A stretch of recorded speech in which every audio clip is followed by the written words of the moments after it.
Okay. Hello, everyone, and thank you for tuning in to another episode of the Koopa Kast, Pure Nintendo's bi-weekly podcast dealing with all things Nintendo. This is episode 88, Eye-Catching. I'd say it's been kind of a dry week for video games news, but then Microsoft announced that cross-play initiative, but too bad for them, I already said a topic, so we're going to have to deal with it. Instead, we're going to talk about the single characteristic that stands out to these panelists in a video game above all others. Man, I worded that so poorly. Me fail English? Yes. And That's cut. impossible. That's impossible. Yeah. And it's at that point everybody's asking, what's this podcast about again? Thank you for tuning into the Koopa Kast, your number one Simpsons fan podcast. Yes. Hey, Simpsons already did it. Come on. Yeah. Simpsons did a podcast in which... Wait, Simpsons did an episode in which they podcasted a Simpsons fan podcast? Some kind of weird meta thing going on there. Anyway, what I want to talk about is our topic, which is the one thing in video games that stands out to you, the panelists, above all others, whether it be music, art style, genre, or what have you. But first, let's introduce who I have with me in this episode of the Koopa Kast. Today, I am joined by writer Harrison Millfield. What's up, everybody? Editor-in-Chief Justin Sharp. Hey, everyone. And writer Trevor Gould. Hi, thanks for those of us who are watching and or listening. Appreciate it. And I'm just going to pick at random here. Justin, tell me what the one thing is above all else that you see in a video game that makes you like it or dislike it. Like, what's like the deal breaker or maybe the deal maker for you? I would say, I don't know, maybe hard to quantify, but in my reviews, when I first started writing reviews, I'd always put like fun factor as like one of them. And so if it had just like, I don't know, whatever it was that just made the game fun, maybe it was just gameplay more than anything. And I guess maybe that's why I like Nintendo a lot, because they tend to focus on the gameplay and then build an art style or build stuff around a core concept. But yeah, I would say gameplay. It's got to pull me in with something engaging. It has a lot of depth to the gameplay. If it's so repetitive, you lose me pretty quick. So. I gotcha. So, do you have a specific gameplay like that you look for? Like, I know we don't really assign you to games too much because you're busy doing all the business stuff and other stuff we can't comprehend for the magazine. No. But like, do you have like a preferred genre that you go for above all others? I would say I love adventure games. I mean, Zelda, Metroid. I mean, even non-Nintendo stuff like Tomb Raider or like Witcher games, or I don't know, just a good adventure game. I mean, I like RPGs that some RPGs that are turn-based. But it really just, like I said, it has to pull me in with the gameplay and offer something unique. And if it just gets too repetitive, I am a Pokemon fan, and I'm a huge Pokemon fan, but even in Pokemon, the gameplay can get a little bit repetitive, but I give that one a slide just because I've got nostalgia glasses on. But pretty much everything else, it's got to have just fresh gameplay. Like Xenoblade, I give that high praise, both of them, because the combat, it's just so, it's just different every time you play it, every battle. So I don't know. I guess adventure games probably most of what I go for. All right. And for those listening at home, please keep in mind that it was Justin this time who mentioned Xenoblade before I did. So did we mention it last time on the show? Because I'm sure we did. Yeah. It's gonna keep coming up. It's this Koopa Kast season's Super Metroid, where last season of the Koopa Kast it was all Super Metroid. Now it's Xenoblade. Yes. The only difference is right now is the fact that a Xenoblade game does exist, whereas a real Metroid game does not at this point. I don't know about that. I mean, Federation Force. I I mean, don't that's mind. about as real can get. Not to say I'm digging at that game at all. I'm just I don't know. That's a different can of worms. I actually am looking forward to that one either way. So Yeah, same here. I'm not with all the haters. Sure I want a brand new Metroid game with Samus and all that, sure, but I'll take what I can get. we'll take the chibi Robo style or the chibi style, what they call it. There you go. Yeah. Oh yeah, that's what style's going out there. Yeah. I guess, would you call it that? I mean, because I always think of the faces in those kinds of styles, but everyone's wearing a mask, so. Yeah. It's almost, it's a little chibi, but they haven't really shown underneath the mask. I assume it's Mii characters, right? I assume they're like big head Miis. That's like the least threatening army I could possibly think of. Yeah, like it seems like they're setting it up to where when your visor comes off, it's your face underneath or something. I don't know, like you're the Federation Force. I don't know. I'm sure that doesn't endear people, but Maybe it'll give us an excuse to create new Mii's, or maybe it even has an avatar creation program built in. I mean, we don't know. I don't know. Maybe I don't know. Not to say this is threatening, but anytime when you turn on your Wii U and you see all the Mii's kind of come in during the Wara Plaza, it does kind of get that bit of threatening bit, like they're ants. But yeah, it's least threatening. Yeah. I mean, I didn't think about it, but now that Justin said it, I'm almost certain that it's going to be Mii's under those visors. Yeah, it's going to be something like that. I don't know. Or at least you're going to be the Mii, you're going to be like the silent Mii in a group of like actual people. Yeah, that could be. But they're Mii styled or something. Yeah. Mm-hmm. I'll just update my Mii. I'll raise the eyebrows up and make a kind of a grimace. And there you go. There's going to be definitely an upkick in Samus Mii's if that's the case. Yeah, well, if they're anything like the Mii's in Tomodachi Life, they'll be pretty animated. They won't be, one set expression. So that's true. And, so there's that, right? That's a positive about Federation Force, maybe. No. Perhaps, maybe.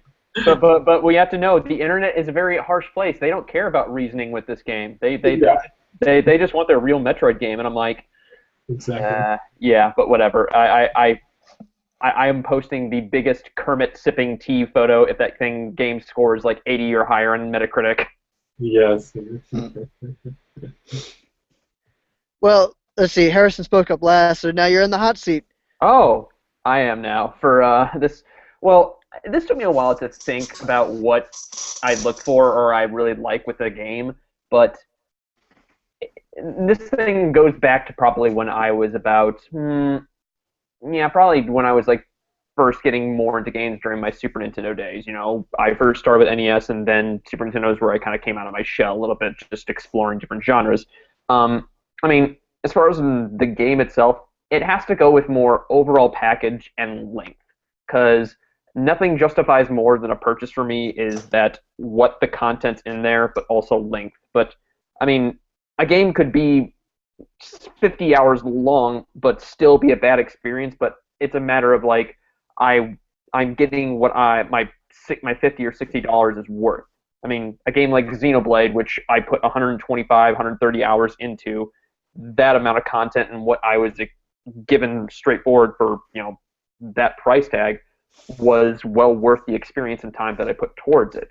And that's one thing I actually look forward to is, like, if I'm buying, like, a Zelda game or even a Mario title, one thing that comes to my mind, and especially if I review something, is, how long is this game? Or how much content do I have into it? Because, if a game is very short, for instance, like, well, a good example would be, the PS4 exclusive, The Order 1886, a game which is just pushing boundaries in terms of, like, graphical prowess and animation and just, lighting techniques. But for a $60 Sony exclusive, it was just at 6 hours. And once I had heard that, I'm like, that is not worth just the time, especially for a full price game. That's something like at least, I don't know, even a downloadable title to beat up. It's like at 6 hours. It's just the amount of effort to see what that is. It's like, I don't know, it's like watching a Star Wars movie and it's only like 70 minutes. You're just like, there has to be more to this. There has to be more going into it. But it's length has always been something I really want to be, because it just, the more I play it, the more I get enjoyable out of it. Then again, what about replayability? Yeah, but for a long game, it has to hook me pretty much well. I mean, another example of that be like any Platinum Games title. Like, those range around to make maybe 8 or 10 hours average. Bayonetta 2 is a good example for something that short, but you're given a great package with that as well. And God knowingly, it's still probably, to this day, the best action game I played in the last 10 years. And for 10 hours, I loved every bit of it for even 10 hours that I had of time. But yeah, length is something I want to. But I think myself I'm gravitating away from length and, not just overall content, is because, games have industry's gotten so big to this day, but there's times that games can also feel a little bit bloated. Like, there's just too much content to do, and you just ignore it. And it's a matter of getting balance to it, having a good length, but also having a good amount of content. All right. I always thought, for me, length is like such, especially my position, length is such a double-edged sword. Yeah. It's good that the game's got content, but man, when I get a deadline, I'm like, when's this going to wrap up? What do you mean there's another chapter? I really don't care anymore.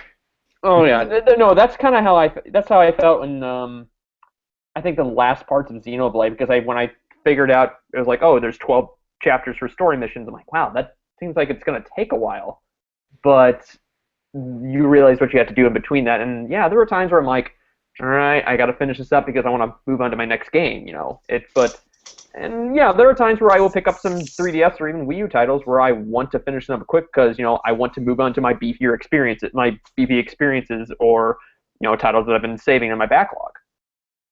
Mm-hmm. Yeah, I can see that. I mean, I kind of multitask between games nowadays, where like I'll go for a huge game and then I'll go for like a small throwaway game. Like, I mean, thank goodness the Mega Man Legacy Collection came around, because like every once in a while, like, oh, okay, I'm gonna play some Mega Man 5 for like 10 minutes, and they're like, okay, no, let's go back to a bigger game. And yeah, like, I like doing that. Actually, one of the first few games I actually beat was, and this is it's ironic, is Kirby's Dream Land on the Game Boy, and we all know how long that game takes to complete. That game's like, what, 4 stages, right? 5 stages. 20 minutes, 25 minutes? I think you can beat it in 25 minutes if you try hard enough, but Kirby does not move as fast as you want him to be. So, and this is a Kirby without his copy abilities. Yeah, that's true. Right. Yeah. I think like a lot of the early Game Boy games you could do that. Like Super Mario Land, if you sat down and played that, that'll be like a 45-minute experience. Mm-hmm. Well, they had to be, because there wasn't really a whole lot of battery backup, I don't think, at the Game Boy's launch. So. Mm-hmm. Until you got, well, once you got, like Link's Awakening, once you got later in its life, or like the Pokemon games, then it did. But back in 1989, heck, even NES games, a lot of them didn't have battery backup that could have used them. Oh, and I think you can beat Contra probably in a good 20 minutes too, even with the code. That's where did I read that? I read that in a story about AV Club did a story about those old Nintendo help counselors, the ones that basically you would call and they give you tips on certain games. Yeah. And one of the guys on there said before work he would just sit down and play Contra for like 15, 20 minutes and just beat it. Yeah, I remember reading that. Mm-hmm. Now that you say that. Yeah. The stories about them getting fired or why they left were pretty good. Like, one guy said how he had jury duty, turns out he didn't, and he took off a week free without telling them, but he had to get the form back to Nintendo to say, hey, we need that form back, and he somehow skeeted his self out of it, and I think he came clean, and then he was like, yeah, you gotta go. And the guy was there for like 7 years, but I don't know. But back as far as Game Boy games and length, Metroid 2, though, not saying that was a beefy game, but that's one, as archaic and designed it is, actually more archaic than the original Metroid. That's one you probably do need either a guide, but also it's going to take at least like 3-4 hours. Yeah. And back then, and funny you should mention that, because length back then and length now are like two different beasts. Like a lot of the games, if like you really think about it, like you can sit down and play for a couple hours and then beat it. Like I can beat Legend of Zelda in probably like 2-3 hours. I could beat Super Mario World in 30 minutes using those shortcuts. Most of the Mega Man X games I can beat like in an hour or two, and that's just kind of like that's kind of how they were back then. They can give you more back then when you like were less unfamiliar with them, but as you kind of figured it out, you realize, oh, there's only like 3 hours of gameplay length. Now, even like I know everything about Xenoblade, or I don't know everything about Xenoblade Chronicles X, but I know a lot about it. But it's still gonna take me like 80 hours to complete that campaign again. Oh yeah, and it's definitely a big undertaking. And but when you mention it's like something like Mario Brothers and even Zelda, it's those games really thrive on you to find those secrets to like to get past some things that you didn't want to go through. But yeah, like with Mario Brothers, whatever. I mean, you have people beating that game in record time of like 5-6 minutes. Well, you think too the NES era and like early Game Boy, those were still reflective of the arcade mentality. Mm-hmm. Where you'd go in and you'd play a game that might never end, or it would just loop back to the start. Yeah. So you look at a lot of those early ports; they were arcade ports, and that's what people were used to. Zelda, and an adventure game that was breaking ground. But I think a lot of those early games reflected the gaming culture at that time, which was, pop a quarter, play an arcade game for 3, 4, 5 minutes, get your money's worth. Man, it took me a little bit to catch up there because my age range is just on the precipice of the exact era of arcade games you're talking about. Because I'm like, Turtles in Time didn't loop around. All right, Burger Time and stuff like that. And I only saw like a few of those. Those were few and far between in my childhood. Because we started getting things like like Time Crisis and what's the like the Wave Boat and like or like Rush. I remember those were big. We didn't have like what's that? Virtua Cop? Are we talking about like light rail games that are very short, or? Yeah, or like those short experiences that were just designed to eat quarters, as opposed to like say stuff like Dig Dug and Galaga and Galaxian. Yeah. I think Dig Dug is coming to the Virtual Console tomorrow. Dig Dug 2 is coming to the Virtual Console. There you go. Yeah, but I think they had like a Dig Dug and like an old arcade machine, and like nothing to you or anything, but the historical part of the town where things were purposely left in 1965 or something, and they had a Dig Dug machine in there, so I sent quarters into that. Plenty of quarters. But yeah, those games were about scores and lasting as long as you could before you died. That was the ending, is you died. Now the ending is, It's patience and time. That's basically it. Yeah. And I think the average length of a game nowadays is probably like 7 hours, you'd say? If you get into bigger adventure games like, say, The Witcher or even a Bioshock or a Zelda, it's going to go over at least like 12, 15 hours. That's very true. Mm-hmm.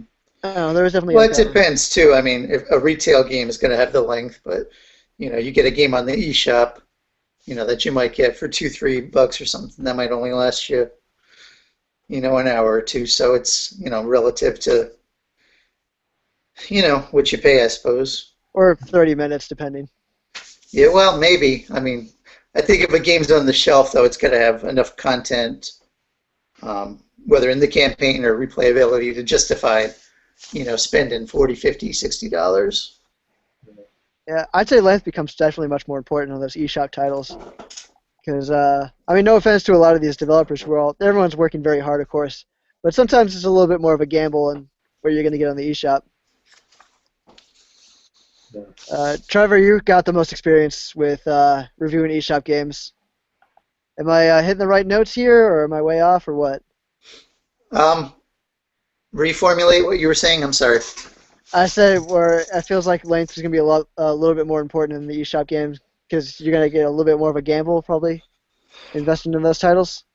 Well, I think I think if it's marketed, or maybe marketing isn't even the word, I think if it's presented in an honest fashion, then for me, length isn't so much of an important. Like case in point, like RC Maniacs. I think we've reviewed every title he's done, and they're a little 99 cent or $1.49, almost like micro games.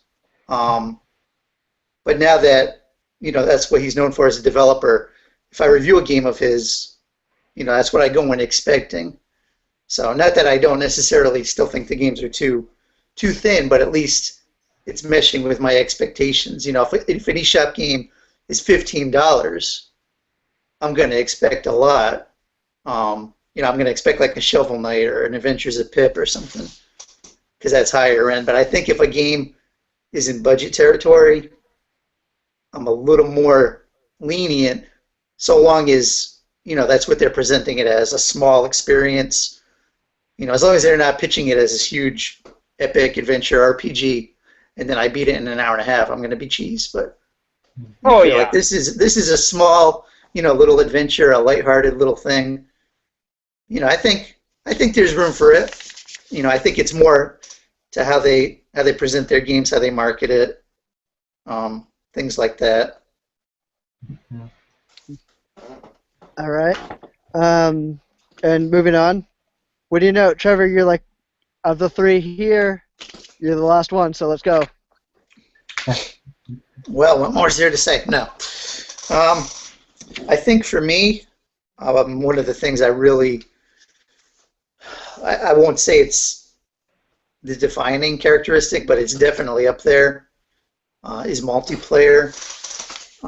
I've always liked, like as a kid, I always liked certain games for multiplayer, like Mario Kart 64, or like Double Dash, things like that. But now that I'm married and my wife's a gamer too, I'm kind of always have an eye out for things that we can play together, especially cooperatively, not so much competitively, because there's different ranges of experience that we have with gaming. But I love a good co-op game, and if I find out a game has co-op, I'm more inclined to say, like ask Justin, hey, might I be able to review this? Because I know I'm able to experience it as, in a key way that the game designers intended.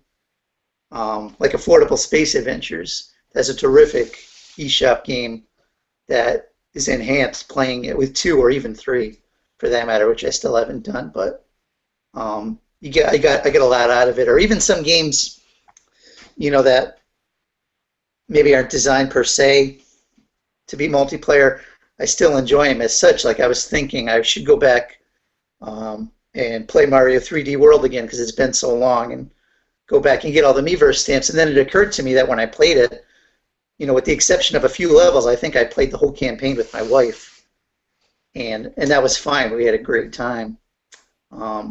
That's why I was excited recently, like when the new Star Fox showed how it's going to have co-op with, one person controlling, the targeting, one the flying or whatever. I think that's great, and in different difficulty ranges, I think that's a great thing.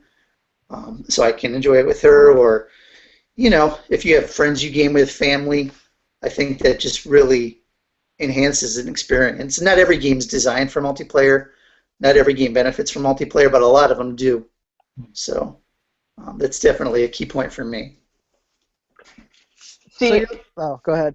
I would say with multiplayer, it finally that I have some people around my flat. I have roommates, whatever, to actually play multiplayer games. But I long for basically multiplayer experiences, but also with a good single player experience that is good replayability. I mean, I feel like a good stepping stone for that was the original GoldenEye. It was a game that still to this day, no matter how much it has not aged well in its multiplayer aspects to this day, is that you had a multiplayer campaign that in any college dorm rooms or even at house parties people still come back to, and then you have a really beefy long campaign with at least 20 or so missions, and people will go back to them to replay them because of those areas that they really like those moments from the game. And yeah, multiplayer is the one that is able to enhance the experience. It's just I feel like a multiplayer only game is something that does turn me off, because if it doesn't have a single-player experience, then what does this matter to me? Mm-hmm. Yeah, I can see that. Yeah, I think multiplayer, like Trevor was saying, does really help. Yeah, multiplayer only games, it's almost like a different can of worms altogether. I think of like Battlefront comes to mind. Star Wars Battlefront was a recent example. Or Destiny. Yeah, Destiny. What's the one that recently came out? I don't know much about Division, but does it have like a campaign? I don't know. All I know is you can wait in line. Yeah, yeah. I think there are some single player elements to Division. I think they did a good job balancing the multiplayer and single player aspects. At least I hope. But what was that one giant robot fighting game that came out? It was like one of the first games for like Xbox One. Oh, Titanfall. That's it. Yeah. That game really fell off the radar. I haven't heard anybody talk about Titanfall in I think the past year. The sequel, though, is coming out, so I think hopefully they're able to correct the problems with that one, because that was a game that when a buddy of mine had picked it up, I would have shared the same thoughts with him if I'd purchased the game. He had said, well, what do you think? It's like, well, as far as I'm getting with the content right now, this is a game I would not have bought at $60, probably if it was like marked down half price or even at $40. It's again, it goes back to my content thing. It's like, does this warrant basically the amount that I'm purchasing? But yeah. Yeah, and I think it also depends on the buyer and what they're looking for. Now, some people, when I play online, or I guess when I play video games at all, maybe I'm introverted, just like I am in real life, I guess. So I'm like, I'd rather play StarCraft campaign than not online with people. Or, like if I play Battlefront, I'm content with just playing the what are like the missions where you just have like waves of enemies and stuff. I'm totally fine with that instead of hopping in some online match. So maybe I'm antisocial in that regard, but some people may love the multiplayer aspects, and a multiplayer only game doesn't bother them. But I think, well, for me anyway, one of the reasons I gravitate towards Nintendo is they still have that focus on local multiplayer. Because truth be told, I don't game online very much. Like we'll play Mario Kart with friends, who have it. But really, the bulk of our gaming experiences, either together or with friends, are local, sitting around the living room, laughing and shoving each other, talking trash, whatever the type of game may be. Mm-hmm. And I think that's some of the risk with games, from these other companies. If they're online only, what happens when the community dries up or support stops? Mm-hmm. What are you left with? With Nintendo games, you still left, I can't play it online, but I can still have a great time, playing locally with friends. So I would be against myself multiplayer if it is online only, because I think that shortchanges the potential a game has. That was definitely my biggest issue with, or one of my largest issues with Splatoon, is that their local multiplayer is just terrible. I mean, it's you pop balloons with one other guy. Yeah. Yeah, it's very odd for a company that has, kept, for a company like Nintendo who has essentially kept, local multiplayer alive to this day, and for something that has been, I would say, probably their most successful, online multiplayer endeavor. Bless you. Splatoon is being their most successful online endeavor to this date, in my opinion, and yet they can't get local multiplayer right for this one. Well, I'm going to go ahead and call it now. Whatever Splatoon 2 is on the NX, it'll be something where you each have your own screen, your handheld, or whatever, and they'll be able to do local at that point. Yeah. Because they'll have a handheld version of it at that point. So. Yeah. Splatoon has really come a long way. Like, I remember when it first came out, it wasn't really, I had interest in it as far as, writing about Nintendo, but as a gamer, it wasn't on my radar because I knew, so much was still to come, and they've really come a long way with updates and adding new fun content and a sense of community around that game. Yeah. So that's I think that's a good thing, and I think, like you were saying, Justin, I think for a sequel, I think they're going to get more of it right from day one, So, reviewers don't have to go back and update their reviews, a few months later and be like, oh, it's a different game now because we have this and this and this. I think it very much was an experiment. I don't think they anticipated how well it would do. Maybe they did, but I think it was a pretty big gamble to do an online only for the most part game, and it's paid off. So. Well, they at least get I won't say a pass, but they at least did it right with these updates. And yeah, it was essentially an incomplete game with other missing stuff, but they were updating it for free. I mean, like we were talking about Battlefront, it's not EA, it's not a company essentially nickel and diming you. And that's what surprised me, how Battlefront beat out Splatoon and even Just Cause 3 for best action game, because I was like, that incomplete game beat Just Cause 3 and Splatoon? Okay, all right, yeah, that makes total sense. It's a Star Wars game. Yeah. Well, yeah. Speaking of Splatoon, real quick, Pro or Sandcastle or Snowman? We got Splatfest coming up. Choose your side. Oh yeah, I saw that on Twitter. Is it like, what would you rather, build a sandcastle or make a snowman? Or a snowman, yeah. I'd say sandcastle. I'll say Snowman, because I always like snow in video games, no matter what genre.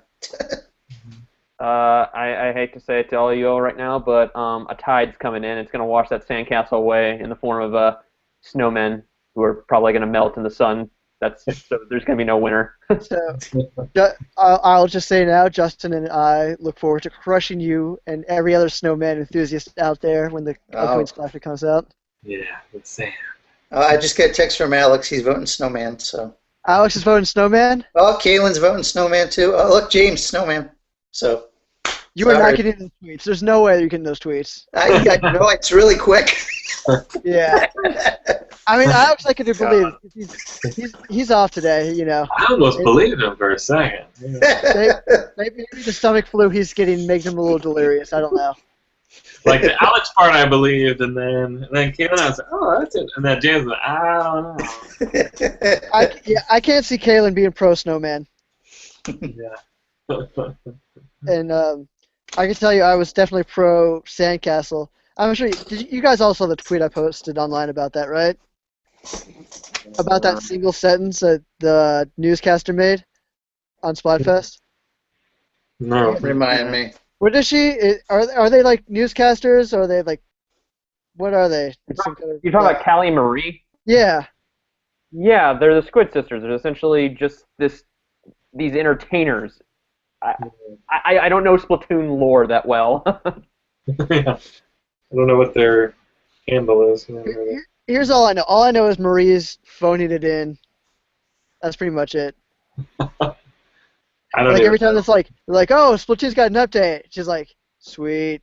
And it's like, yeah, that's the one I actually gravitate more, because she just seems so, the way I guess the people who localized it, they just make her look so disinterested in her job. She's like, I'm gonna quit in 3 weeks and just hate all of you.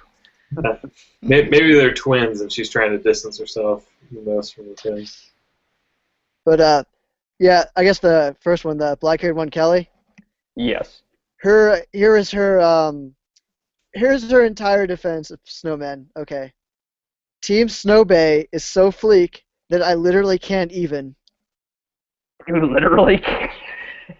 Well, there you go. That's a sound argument. And that's how I became pro Sandcastle.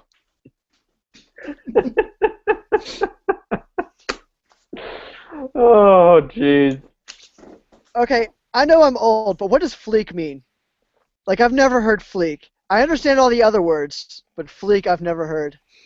I have never heard of fleek either, and I'm as old as you, so this is... Well, that's People make up new words all the time. I just finally figured out what BAE is. I've been seeing that all over social media. I'm like, what's BAE? Oh, yeah. These kids make up new words all the time. I don't understand. You just took away one letter. Are you that lazy where it's like, I can't pronounce a 4-letter word, so we gotta make it 3 letters? It's not even a list or syllable or something. I don't know. Yeah. Can't put your lips together for an extra B? You know, if I was the type to go on rants on Twitter, I would rant about it, but I prefer just to listen to others. Oh, but yeah. So yeah, where were we? We're talking about the podcast. Yeah. Reversing my minds. Oh yeah, Harrison, you were about to go on something about EA, about how they won their best action game. Yeah, I think I just finished it up there. I was just so confused why something like Star Wars Battlefront went over like Just Cause 3 and Splatoon. And I know we can get into the arguments of like, oh, why are these games like Splatoon an action game or so forth? But beside the point, I was just a little shocked while watching the DICE Awards how Battlefront 1, where it was criticized basically for its lack of content and how it was like you had to buy the rest of this content. And yet when Splatoon was released, it was able to offer basically all that content for free, whereas Battlefront just, again, felt like so incomplete and just, I don't know, it left me wanting more. That's basically it. Mm-hmm. I think they did a Jedi mind trick for the awards or whatever. Yeah. Mm-hmm. The winner is... The winner is Snow Bay. Did you look up what Fleek is? Oh no, I should probably do that, shouldn't I? Let's get some education on this podcast. Yeah, let's see if it's safe for work. I'm going to use it in my next review. I'm going to cram it in there somehow. It means on point, apparently, according to Urban Dictionary. Oh yeah, look at that. Eyebrows. First of all, I doubt Nintendo was going to say anything that was like terribly rated M or something like that. On point. The Rio Olympics are definitely Fleek this year. So let's recant this. Okay, let's translate Kelly's statement to English. Okay, Team Snow Babe is so on point that I literally can't even. I still don't get it. It's the literally I can't even that just. Is it like can't even comprehend? Yeah, it's like when somebody says, "Oh, I can't even," it's just like, "Oh, why?" You know, yeah, like you said, I can't comprehend this. Has anybody run into a single person who's said, "I literally can't even" to end their sentence? There is a literary. What's the thing I'm looking for? There is a precedent for expressions like that in classical literature, where indulgent. Well, okay. I'm not going to get preachy, but like you look at old literature like the Bible or something, and something is so like outlandish.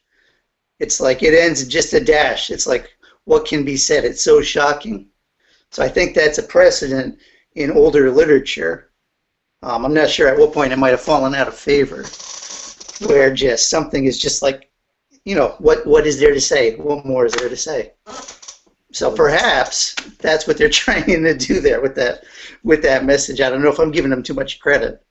So, for anyone just joining us, we'd like to thank you for joining into the Koopa Kast, the #1 literary analysis podcast out there, where we translate all the meme-worthy stuff of two fictional characters. That's yeah. It's a good way to spend a Wednesday night, folks. You know, talking about Nintendo and memes, have you guys used the Nintendo Badge Arcade at all on this video? Yeah.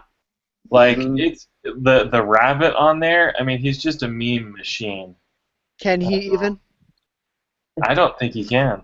It's just crazy. And, like, they update the content every single day. So, like, he's, you know, he'll tell you something different every single day you go in there, and he'll talk about some other game, and then he'll, you know, quote some crazy thing. The best joke when I first got or downloaded that game on my 3DS was when he's like describing basically the rules of the game or how Badge Arcade works. He just says, "Let's be real here for a second," and he just turns into basically a real bunny. I lost it there. I really did. Awesome? I just love that. And he's like, "Is this too retro for you or something?" Or I don't know. he does a couple of those things where he'll Yeah. transform himself into like 8-bit or I don't know. He's a really fun character. I think they did a good job of it. Yeah. He suckers people into spending money because he's charming. Yeah. So it's like, ooh, do you want to switch over to pay? Oh, okay. I gotta say, okay, that's cool. I swore I wasn't gonna, but there was an Animal Crossing theme I liked, so I said, okay, I'm gonna spend $2 and get the theme. The themes for I don't know if it's just this one, but the themes from Badge Arcade don't seem to have music, as opposed to the themes you might just buy from the eShop. Wait, the themes come with music? Like when I bought a theme from the eShop, there's music that will run in the background. Like I bought Space Harrier and the tune runs in the background. Or most of them that I've seen have music plays in the background. But the one from Badge Arcade is silent. There's no Animal Crossing jingle or anything. And I was so disappointed. So never again, Bunny. You've burned me. Not even. Yeah. Or what was it? I can't even. I can't even. I think I should rename this episode. Yeah. Koopa Kast 88. Cannot even. But we're not very fleek for this episode, are we? We're totally fleek. And to get us back to maximum fleek, I wanted to take that opportunity. Oh my god. Trevor, you alright? Mm-hmm. Easily. You shouldn't do that when I get a mouthful of water. Trevor's gone down. I am okay. But to continue this fleek discussion, I wanted to take advantage of Trevor talking about music coming with a badge or the eShop themes to talk about my, I guess, make or break factor, or the thing I look for in all games above else, which is the music. And I'm definitely not like a music aficionado, but it has been like a huge part of my life, like since like 6th grade when I kind of joined band. I've been a trombonist ever since then, so I've definitely paid attention a lot to music. That's what I played when I was in band. I played trombone. I loved every minute of it, especially the jazz stuff. But like even when I was a kid, like when Super Mario RPG came out, all I had was like a Walkman. Or it was like a little mini boombox, I guess, like with one speaker stereo, but it had a record function. So I like get it buy a blank tape, and then like put it in, hit record, and then I go to like the Kulex fight and just let that play on loop and stick the little Walkman as close to the speaker as I possibly could, so I could record as much as I could. And then I just listened to that, and that was Kid Paxton's version of pirating music. All our young viewers are like, "What's a Walkman?" You see, kids, we had to carry these bulky things to listen to our music portably. Guys, come on. We can't get off on another tangent. We're gonna lose our fleekness. Can't even. We need to stay fleek. But what I was gonna say is like I kind of paid attention to music more and more as I kind of learned about the subtleties of music and scores and stuff like that, and that kind of translated over to video games. And even to this day, where like if I'm doing work for like Pure Nintendo or something else, if I'm writing, like I'll like a lot of the times I'll have video game music in the background. I think that's most of my YouTube history right now. I think it's like I can't remember what I listened to last, but it was the Bit Brigade's cover of Mega Man 2. And if anybody hasn't listened to that, there's it's like a 44-minute video of like MagFest 2013 or something, I want to say, and they just have somebody play Mega Man 2 like as fast as they can while they like provide like a live rock background, and it's really, really amazing. Oh, kind of like you're saying, kind of like I'm not sure there's a bad comparison, but kind of like during the silent era of movies, where if you went to a theater, they would play the music what goes to the theater, even though it was silent. Exactly. Yeah. Okay. That's right. That's pretty interesting. The funny thing when you mentioned about music as well, is that when I was little, I was considered weird by my friends, well, amongst other things, that I knew the names of composers of like movies or games. Again, the first two composers I really fell in love with were, well, three actually: Nobuo Uematsu, Koji Kondo, and of course Kenji Yamamoto, who did probably my favorites Super Nintendo score for Super Metroid. And, movies, John Williams, everybody knew that, so that itself made me want to dig deeper into, music as well, and I could see for yourself, Matt, where it goes into it. Mm-hmm. And I think that's like what a part of the reason why say Mega Man is one of my favorite franchises out there is that music's just amazing from start to finish. Mm. I'd be hard pressed to think of better chip tunes than from the Mega Man series. Do you have a favorite for which level or which boss or? Oh, for the Mega Man franchise? Yeah, just curious because I get a few, but I'm really into Sparkman's theme right now. Actually, probably that's that one or oh god, I'm trying to think of them all in my head right now. Mine's mine's from the X series. Mine's Storm Eagle stage. That's not fair. I didn't think we were thinking about the X series. That's a whole other kettle of fish. But they were. You're right. That was one of my favorite things about the classic Mega Mans was definitely the music, because they were just doing so much with that humble, chipset. It's just churning out these amazing tunes. But it doesn't I don't think it's ever really affected my scores I give games. I certainly can. If you get a bad score on your game, or if you don't have any music, then it's really going to cost you, especially with me. But say that's one of the bigger reasons why I prefer Xenoblade Chronicles over Xenoblade Chronicles X, is because Xenoblade Chronicles just had an amazing variety in score and scope, and it felt perfect with the game's identity and what they were putting forth. And it was mixed well. I can actually hear people speaking when the music's playing. That is true. That is quite true. I have a love-hate relationship with the with Xenoblade Chronicles X's music. It's I'm in that gray area. I'm okay, I love half of this music, and then all this other stuff I just hate and I could live without. Actually, the flying theme for when you're in the skill, I hated that at first, but that grew on me. But still, things like the opening theme, Theme X, those I could listen to all day. I mean, it just stuff that when you're in New LA, it makes me wish for something can I turn this down or switch this out, because it is grating and I can't stand it. Yep, I felt the same way in New LA music. I can't stand both of the battle musics. One when you're in the skill and one when you're out on the grounds.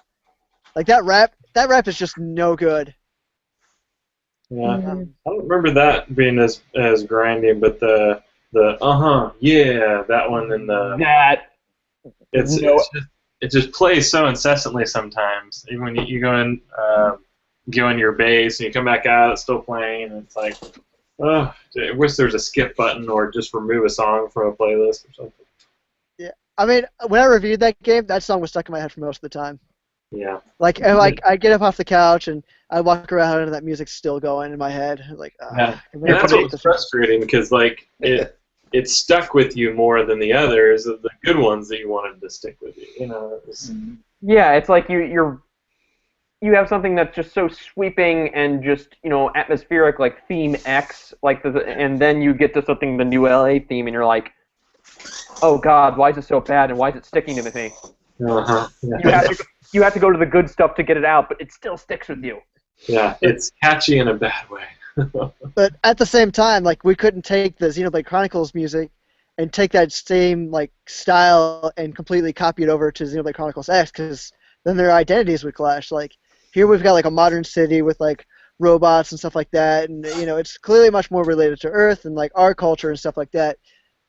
And so you need to have a more modern feel to it, and whether or not rock and some pop, or rap and some pop, or in some R&B was the right choices, maybe not. Maybe they could have gone a different direction with that, but I don't think they could have gone with the orchestral soundtrack. I think that would have hurt them just as much if they had that the entire way through. Yeah, with Xenoblade Chronicles, it was more of that Zelda sweeping, epic feel to it, where you had a grand orchestra, and then, with X, you have that, but it started out with okay, we want some electronic influences to it, but then they're hey, let's put all these different cultural music, be it jazz or rap and rock, and it's it clashed too much to a point, and I wouldn't say that's more the fault of the composer, because I forget his name, but he was responsible for like a bunch of animes like Attack on Titan, so you can definitely see his influence. Mm-hmm. Shoot, I had something and I just completely lost it. Oh, right. I was going to talk about the Mario Galaxy series, which that's the foray into like the full orchestra. Like I think that's like one of Nintendo's first like real forays into like a fully orchestrated soundtrack. And of course, there's still stuff here and there that were like synthesized, where they needed it. Mm-hmm. But we heard like the Gusty Gardens Galaxy and like the opening theme of Mario Galaxy. Those were like these grand, magnificent, sweeping orchestras, which completely fit with the identity well of that game. But for me personally, I didn't feel like that fit with the identity of Mario, and that's where it kind of lost points for me. Really? You thought Yeah. you really thought the orchestra just kind of lost you on this? I thought it wasn't a Mario soundtrack at that point. Like, it didn't fit with what my idea of the direction of Mario would be. But as opposed to, like, all the other games, like, so with Sunshine or Mario 64, or, like, Mario 3D World, which is, like, one of my more favorite Mario soundtracks, is, like, it's bouncy and it's fun and it's jazzy and it's, like, that's exactly what Mario is. It's fun, it's bouncy, it's jazzy. It's not like this hardcore, like, epic of, like, Mario facing down Bowser in the core of a dying star, while this... I think... Well, yeah, I think for something like as large as space, it did have to go a little bit bigger for that, and I do feel like jazz influences are what it sticks well with the Mario series. I mean, Mario Kart 8 soundtrack, probably some of the best. Yeah, I was going to mention that. It's fantastic, jazzy. So. Especially Mount Wario's, because I remember Kotaku did a good short bit on that level. How each lap the music it broke it down how. Why they love that level and the music in the game is because of how it just, how it changes tune with each lap and as you're going down the mountain. And that's one of my tracks I always replay just on and on when I'm writing. It's interesting. I mean, because music, I mean, that's so subjective. Like with Galaxy, it's not one of my favorite 3D Marios, but I adored the soundtrack. But I was thinking too, I don't know how you guys feel, like there's some games where soundtracks will be limited and they'll focus more on like the sound effects, atmospheric stuff. Like I always think of like the original Tomb Raider. A lot of it's a quiet game and then a battle will come up and all of a sudden the soundtrack will cue in and it'll be epic music for like 30 seconds or whatever, and then it'll be quiet and you'll hear footsteps, guns, animals in the distance. I don't know how you guys feel about that. I guess for me it depends on the style of game. I tend to like a full soundtrack, but sometimes I like a game that has some good atmospheric sound effects or vocals, things like that for audio enhancement. There was a what was it? Oh, like back in the mid-90s when essentially Doom was being ported to basically almost every single console, be it if it was a successful or failure, like be it if it's 3DO or Atari Jaguar, and the 3DO port was terrible. Yeah, but it's the Atari. Yeah, I've heard that one's pretty bad.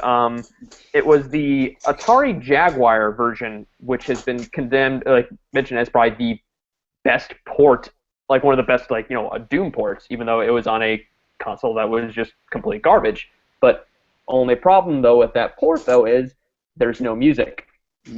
Yeah, so I've heard people say like play Slayer or any death metal you can find, and it just makes the experience. I do know that the Super Nintendo version of that, the music is great, even though the visuals look like they're crap.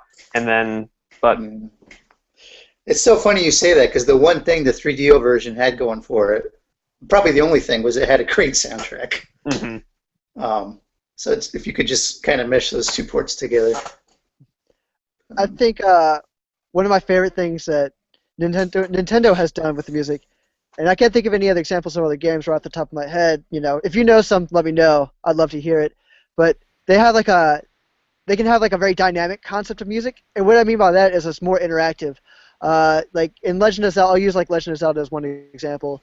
In Twilight Princess, the music changes. The Hyrule Field music changes depending on whether or not you're on foot, on a horse, if it's day, if it's night, and and it transitions there very actively, which really I think brings a whole nother level to the game and like really brings something to the table to music that can only be achieved in an interactive medium like video games. And another great example is Mario Galaxy. You know, I was talking about how it doesn't fit with the Mario style, but one of the pieces of music that does, and also just does a very excellent job of being interactive and dynamic, is the music that plays when Mario's on that ball with the little star in the center. And you have to guide it through like tracks, and you have to use the Wiimote like a joystick, kind of. I actually enjoyed those levels. I mean, that was out of all the universal praise that Mario Galaxy series got. There was always those reviews. Any review you read, they always said that was the one part they did not like. Or they didn't bother me that much.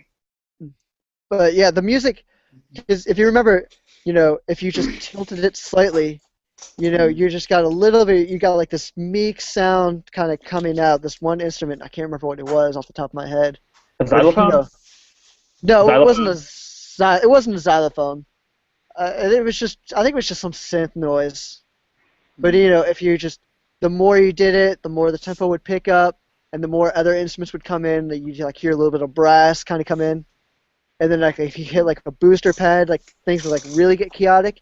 But it all like changed just so dynamically and so immediately to whatever speed Mario was going at the time. And I thought that was amazing. Nobody really ever like talks about that, but that's like that's something I really appreciate about Mario Galaxy. Yeah, they did that in like you said, the Zelda series, but they also took it a little bit more up once they. I mean, I know you don't like this game particularly, but you know, look at Skyward Sword, for instance, when they moved to orchestrated music. When you're doing with like mini boss battles, especially when you're hitting enemies, you know, music itself like ups the tempo once you're hitting each enemy, and even with the final battle, for instance, once you're getting demise essentially down to much lower health, the music picks up, and thus forth. Which, by the way, I mean, opinion aside of that game, I will say just the visuals of probably that last battle there I really like, and just the arena itself, even though it may play off too much from the previous end boss battle from Twilight Princess, but visually I liked it. I like to point out that I thought Twilight Princess did that same idea better than Skyward Sword, only because the theme that they used for Twilight Princess when the boss was down and you had to start wailing on him was a callback to like the theme of, I think, like the village. So it's like it really like brought you kind of down, and just like you kind of like, as you're wailing on this boss, you remember, oh, this is Link, who's just some guy in a small village of like 10 people. That's interesting that you bring up the village portion, because one of the first things you learn in the game when you're stopping, you know, goats, that ability comes back to that final boss battle that you need to remember. You know, when Ganondorf's charging you, you have to do that same thing. So that's what I like about games where it's like, hey, it's a great bit of foreshadowing. Like this one thing that you learned at the beginning, barely did anymore, you need to do this again. Well, I mean, spoiler alert, but can't you just whip out the fishing rod and confuse Ganon? This is when he's in his boar form, and you have to be in the form to catch him, and like throw him to the side. Wait, you can actually do... Oh, yeah, you can do that. I forgot.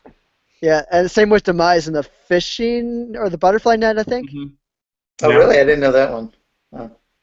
I was thinking, like, with music, though, I remember even back, like, I don't know if all the Yoshi's games have... I don't remember it from Yoshi's Island, but I know Yoshi's Story, like, you get down to, like, really low health, and the Yoshi start really singing kind of mellow instead of like it's like doo. Oh, really, you know, it's like kind of this depressing dirge, and it's like, oh god, I gotta find some fruit really quick.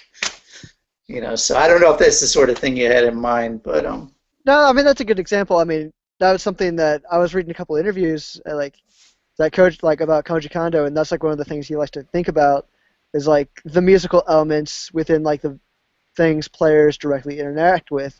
Again, going back to Mario Galaxy, like the stars had like when you activated like a launch star or something like that, or like you revealed a new secret, like those musical jingles, stuff like that. Like he really thought like critically about those small things. I gotta say, for me, any game whose soundtrack I like, I really get annoyed if they don't include a music player. And I always try to make a note if a game includes a music player, assuming that the music is actually good and I enjoy listening to it, because then I don't have to leave it. frozen on a level to listen to or find out on YouTube. I can just let the game, the music player run in the background.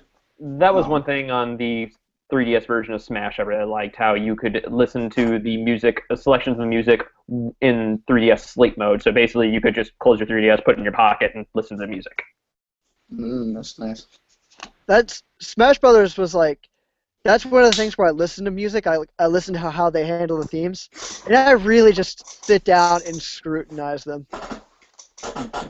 Like, I don't know. I mean, I'm not gonna like go out and rant and rave and review about it, but that's one of the things where I'm like, say the Mega Man stage. Like, I was listening to some of like how they handled like Sparkman theme for the new Smash Brothers, and I was like, okay, this is pretty good. This is like brought into the modern era.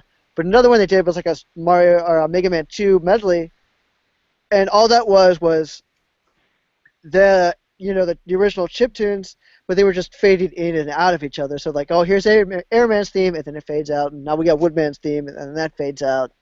And I'm like, oh, that was just, I was so disappointed because it was so lazily done, and I was hoping for something more, especially because of all the attention that, they like to give, all the other franchises and trying to update it and try to incorporate it into like a Smash Brothers kind of style. So you're saying you were disappointed in the music choices that they had just only for Mega Man, or just overall what they had in Smash Brothers? Yeah, Mega Man in particular, like that's the one that comes to my mind. That medley is just what I'm most disappointed in. Even in other games like Xenoblade Chronicles, that's a new one for the Smash Brothers, and they've had a few songs here and there, or they'll just rip it. But they also have a medley, and I believe they've upped the tempo and they've changed some of the things. I think there's some key changes and stuff like that in the medley that made it flow better with more of the Super Smash Brothers style, and it kind of helped the pieces flow in and out with each other, and it was much more smooth transition. It was definitely like felt like there was a lot more work done into that than there was to the Mega Man medley. Mm-hmm.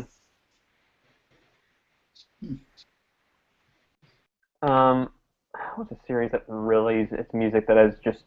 Oh, Fire Emblems now. That one, I feel like, since its series had a bit of a renaissance now, especially with Awakening, I'm looking more back to its music a lot more. I mean, yeah, there's some stuff that really comes off as very soap opera-ish, but still, I mean, for Fates, for instance, the final theme with Azura, whatever, is something I actually have on my YouTube playlist, or even I found a way to find the song and rip it on iTunes, and it's something that I mentioned on Twitter or whatever. The voice actress who does both the voice acting and singing voice of Azura, I said, tip the hat to you. You did a great job on that, and I think that's just one thing I really like with Fire Emblem Fates is that it's music as well. I can't wait to pick up the game and see what the music's like. Let's see. Does anybody else have anything to add before we wrap up this Koopa Kast? The biggest music game coming to a Nintendo platform.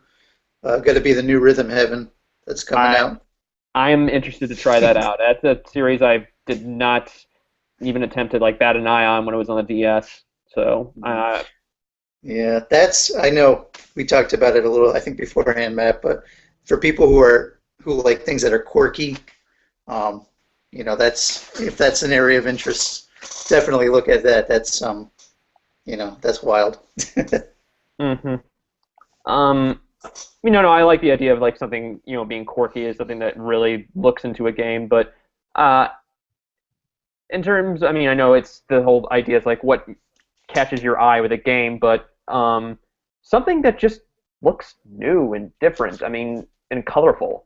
I know when you look at something of another platform, grays and blacks and dystopias are what dominate today. It's just if I see something that's very colorful and has a good, gameplay mechanic around it, there's a good chance, yeah, I'm going to try it out. Call it what you as judging a book by its cover or by a screenshot. Something that's that colorful that, puts itself forward is what I really want in a game. That's a really good point. And I think even Nintendo to some extent with the move into HD, I remember playing Mario Kart, playing Toad's Turnpike, and I'm like, what the heck? What happened to the red sky? Because now it's kind of, it's got more of a traditional nighttime look. I think, they're sort of, I won't say they're falling into the trap of getting muted because they're still very colorful, especially compared to the competition. But I always liked like that vibrancy from like the SNES era, to some extent like the 64 era. And, I do hate to see that, everyone's going for this realism look. I mean, games you play to escape and to have fun. It's like, if I want to play real life, I'll just live. I'll go about my daily activities. All right. I think with that. Oh, before I go, just an apropos of nothing. Guacamelee is one of the best soundtracks I've heard in the last 5 years in video games. Just I need throw to that try out. For indies or in general? In general, like it's one of my favorite soundtracks out there. Wow. It is a lot of fun. Katie and I had a lot of fun playing through that one. Shovel Knight's up there for me too. Mm-hmm. Yeah, Shovel Knight's great. Adventures of Pip 2, same composer. Was it Jake? Kaufman? Is it Kaufman? I think so. Yeah. He does a great job. Yeah, they do some awesome.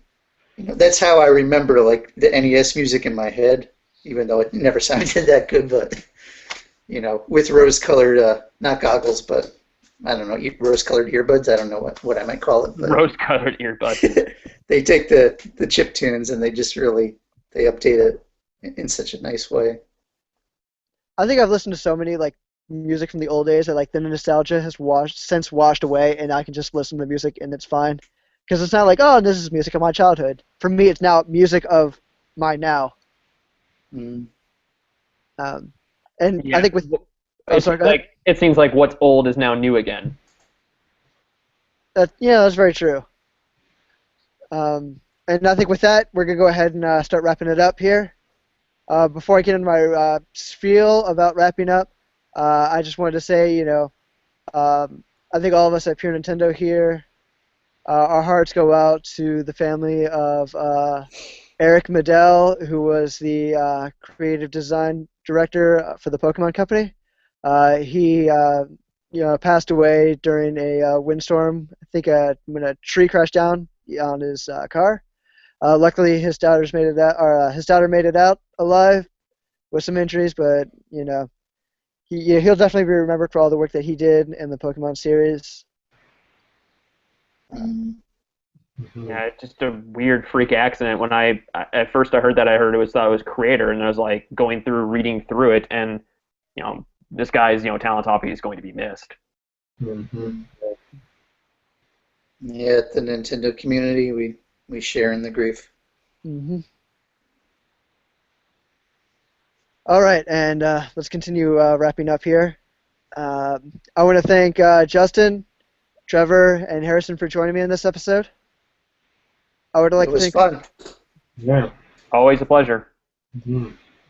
I would also like to thank our listeners for tuning into the Koopa Kast this week.